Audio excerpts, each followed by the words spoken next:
when we hear about suspension rates being down, we see in some districts, I think there's a right way to do this, and I think there's a wrong way to do this. Now, we can lower suspension rates and discipline policies by lowering an expectation of kids, or we can do it by other processes to try to build up a culture that those behaviors aren't happening, right? Or that there's other forms to get the kids back on track, other forms of discipline we use. Can you kind of elaborate? We're not lowering the bar of expectations on student behavior, are we?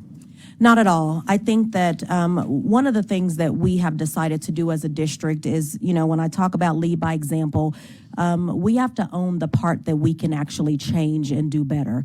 There's also the part that families and students play as well. But when it comes to our district, there's things that we know we must do in order to ensure that we are contributing to what could be then the decrease in suspensions. And I would say that one, just communicating early and often, just making sure that we don't, just believe that our families understand what we mean by, the way in which we need students to show up in our schools, the processes, procedures, expectations that are, communicated from the principal and communicated from our schools, teachers and others.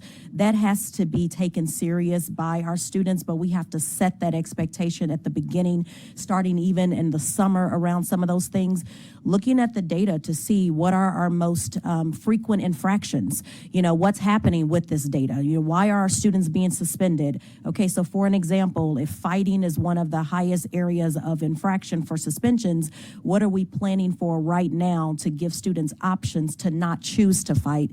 If they choose to actually engage in physical altercation, then the consequences are coming because we've given you a runway to not make that choice. So just making sure that those kind of things are happening, supporting our educators in the process.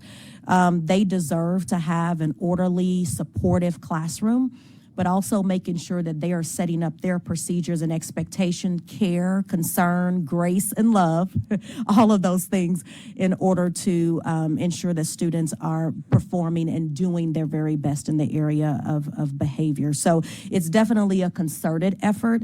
And then lastly, I would say that, just thinking about the impact of suspensions on academics and the impact of suspensions on students, how they step into a situation in which they're not at school, so then they're not being engaged the way they need to be, and it sets a pattern. And so how can we eradicate that and support that in a way that students know that, listen, we're going to set this environment up for you to be successful.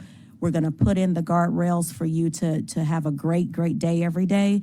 However, in the event that a bad choice is made on that day or this situation happens, we're going to dissect it, look at it, analyze it to know that all things are fair on all sides for all students, but you will be held accountable for the behaviors that you demonstrate because we want those behaviors to change.